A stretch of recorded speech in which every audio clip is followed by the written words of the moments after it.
ಕಳ್ಳಂಬೆಳ್ಳ ಹೋಬಳಿಯ ಹೆಲ್ಬಾಗಿ ಗ್ರಾಮ ಪಂಚಾಯತಿ ವ್ಯಾಪ್ತಿಯ ಹಂಡೆ ಚಿಕ್ಕನಹಳ್ಳಿ ಗ್ರಾಮದ ನಿವಾಸಿಗಳಾದ ಕಿರಣ್ ಕುಮಾರ್ ಹಾಗೂ ಲತಾ ದಂಪತಿಯವರ 3 ವರ್ಷದ ಮಗ ಬಸವರಾಜ್ ಮನೆಯ ಸಮೀಪ ಆಟವಾಡುತ್ತಿದ್ದ ಸಂದರ್ಭದಲ್ಲಿ ಅಜಾಗರೂಕತೆಯಿಂದ ಮನೆಯ ಬಳಿ ಇದ್ದ ನೀರಿನ ಸಂಪ್ನಲ್ಲಿ ಬಿದ್ದು ಅಸ್ವಸ್ಥಗೊಂಡ ಘಟನೆ ನಡೆದಿದೆ.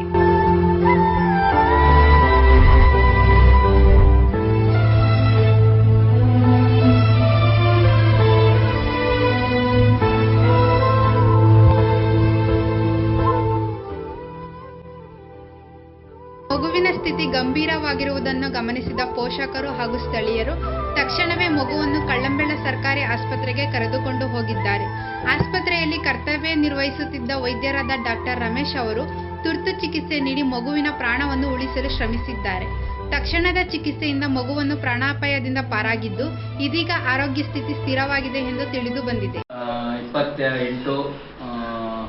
28/5/2026 ಮಧ್ಯಾಹ್ನ 2:30ಕ್ಕೆ ಹಂಡೆ ಚಿಕ್ಕನಹಳ್ಳಿ ಗ್ರಾಮದಲ್ಲಿ 2 ವರ್ಷದ ಮಗು ನೀರಿಗೆ ಒಂದು 5 ನಿಮಿಷ ನೀರಿಗೆ ಬಿದ್ದು ಇಮಿಡಿಯೇಟಾಗಿ ಕರ್ಕೊಂಬಂದರು. ಆ ಮಗುನ ಚೆಕ್ ಮಾಡಿದಾಗ ಏನು ತೊಂದರೆ ಇರಲಿಲ್ಲ.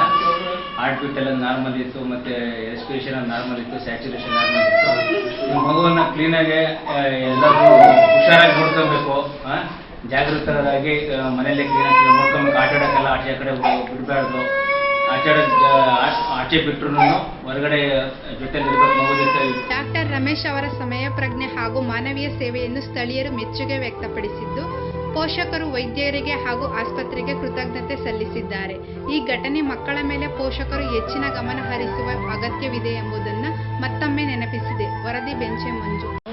ನನ್ನ ಮಗ ತಟ್ಟೆಗೆ ಬಿದ್ದಿದ್ದ. ಇಲ್ಲಿ ಡಾಕ್ಟರ್ ಕಳಂಬೆಳಕ್ಕೆ ಹಾಸ್ಪಿಟ್ಲಿಗೆ ಕರ್ಕೊಂಡು ಬಂದಿದ್ದು, ಗೌರ್ಮೆಂಟ್ ಹಾಸ್ಪಿಟ್ಲಿಗೆ. ನೀರೆಲ್ಲ ತೆಗೆದಿದ್ದಾರೆ, ಈಗ ಚೆನ್ನಾಗಿದ್ದಾನೆ. ಈಗ ಇದು ಶಿರಾಕೋತಿರಿ ಕರ್ಕೊಂಡು ತೋರಿಸ್ಕೊಂಬರಿ ಅಂತ ಹೇಳಿದ್ರೆ ಅವ್ರಿಗೆ ಹೋಗಿ ಬರ್ತೀವಿ ಅಂತೀವಿ.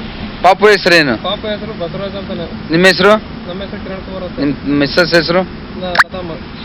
ತೊಟ್ಟಿ ಬಾಯಿ ಸ್ವಲ್ಪ ಮಕ್ಕಳು ಜವಾಬ್ದಾರಿನ ನೋಡ್ಕೋಬೇಕಲ್ಲ ನೀವು. ಮೊನ್ನೆ ಬೇರೆ ಭೂಪ್ಸಂದ್ರ ಬೇರೆ ಒಂದು ಪಾಪು ಇದೇ ತರ ಡೆತ್ ಆಯ್ತು ಗೊತ್ತಾ? ತೊಟ್ಟಿ ಮುಚ್ಚಿಬಿಡ್ರಿ, ಮಕ್ಕಳನ್ನ ಸ್ವಲ್ಪ ಜವಾಬ್ದಾರಿಯಿಂದ ನೋಡ್ಕೊಳ್ರಿ.